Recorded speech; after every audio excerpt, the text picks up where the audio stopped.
Alexandria Ocasio-Cortez had an interview in the New York Times. It's from April. This is from April 13th. Alexandria Ocasio-Cortez has never spoken to Joe Biden. Here's what she would say. In an interview, Ms. Ocasio-Cortez said she intended to support the presumptive Democratic nominee, but the process of coming together should be uncomfortable for everyone involved. Let's see how uncomfortable she's making it for Joe Biden. Question, is Alexandria Ocasio-Cortez endorsement of Joe Biden a sure thing? I've always said that I will support the Democratic nominee. Sure thing.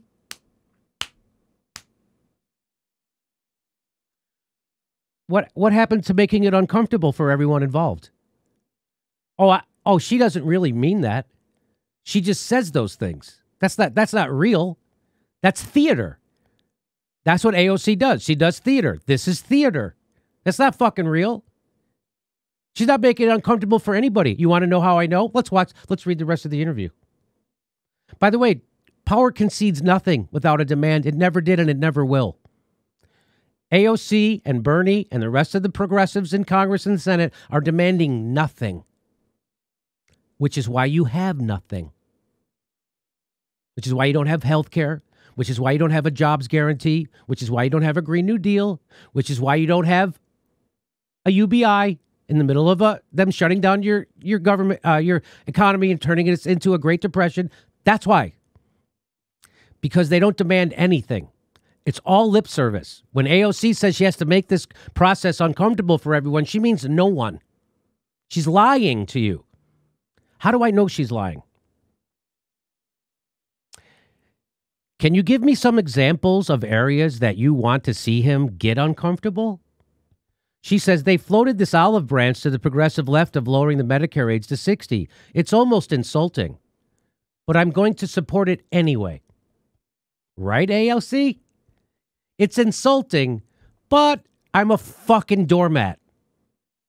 I'm really a party climber. The party is the most important thing, and then me second, and my constituents a distant third. That's what she's saying.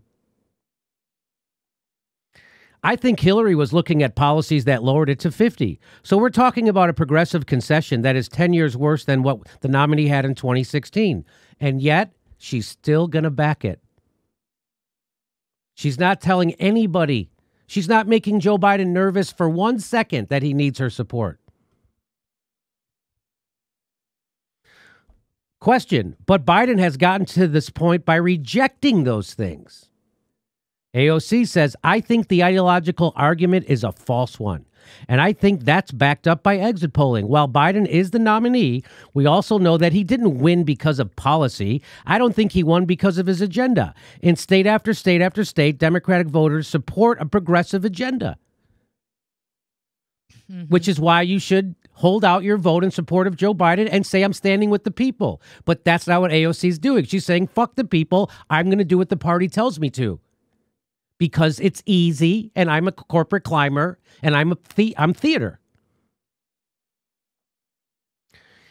He won for a lot of different reasons, but I don't think he won because Americans don't want Medicare for all. This is AOC speaking.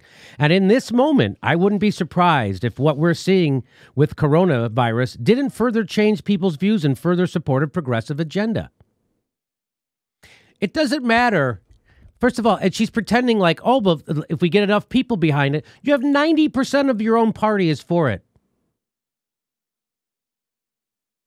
And you don't ever go, wow, maybe this is broken. Maybe I should not support this, just as a human being. Any number of communities, whether it's the Bronx, Latinos, or whether it's people of color, whether it's women, whether it's young people, whether it's people with student debt, whether it's working class people or people with no health care, all those people, you're going to say, go fuck yourself because I got to support Joe Biden. All those different people, whether it's in the Bronx, whether it's Latinos, whether it's people of color, women, young people, students with debt, working class people, or people with no health care, you're telling them all, fuck off, go pound sand. Joe Biden ain't going to give it to you, and we're not going to help him. And you know, I'm not trying to be divisive, she says.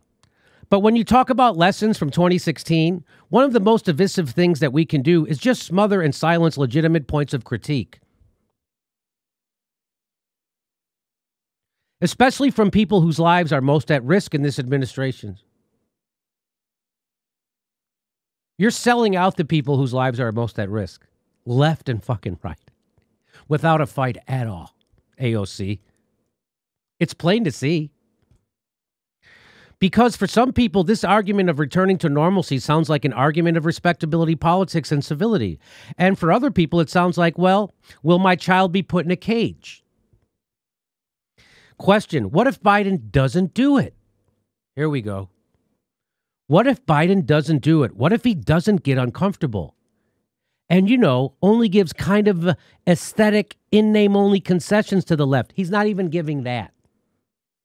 He's not even giving that. What would you do? What would she do? Like a true automaton, she says, I will be supporting the Democratic nominee in November.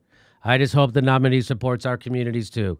I will be supporting the nominee in November. I will be supporting the party nominee in November. I will be supporting the party nominee, the party. I have my allegiances to the party, and my allegiances to me second, and my allegiances to the people third.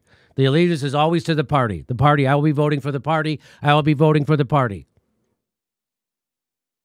So if Joe Biden does fucking nothing, what are you going to do, AOC, to get him to move? I will do nothing to pressure Joe Biden. Absolutely nothing.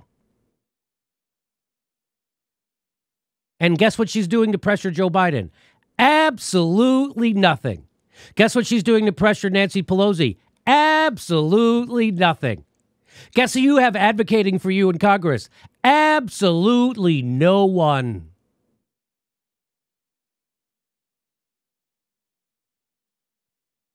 Question, has the Biden campaign reached out to you even? No. Why would they? You already pledged your support to him. You fucking go-along, spineless, nutless wonder who is a party dupe on purpose. Why would Joe Biden ever reach out to you? You already pledged your vote to him, and you know how politics works, so now he doesn't have to reach out to you, and you know that too, but you're such a lemming. You're such a sheep herder of progressives into a fucking anti-progressive party that you don't mind that you're transparent in your fucking bullshit. Because that's what this is, AOC. Complete bullshit. This is you selling us out in favor of your place in the party. That's what this is. Power concedes nothing without a demand. It never did and never will. You know why Joe Biden hasn't called you, AOC? Because you already pledged your support to him, the party, to corruption. Why? Because you're corrupt also. Because you'll go along with Nancy Pelosi and Joe Biden while selling out your constituents. For what? I don't know. I guess it's because you really want that committee assignment. And again, you can watch any other YouTube show and they won't say this. They'll tell you all the stuff that she's trying to push back. She's not. The way you push back is you tell Joe Biden, I'm telling my people not to vote for you until you take care of them. We're not taking a step backwards. That's what you say. We're not going backwards from 2016. That's what you say. But that's not what she's saying. What is she saying? She's saying, I will be supporting the Democratic nominee in November. I will be supporting the Democratic nominee in November. I will be supporting the Democratic nominee in November. I will be supporting the Democratic nominee in November. Say it with me. I will be supporting the Democratic nominee in November. I will be supporting. What if they fuck you? I will be supporting the Democratic nominee. What if he's worse than Trump? I will be supporting the Democratic nominee. What if he plans to make marijuana illegal twice? I will be supporting the marijuana.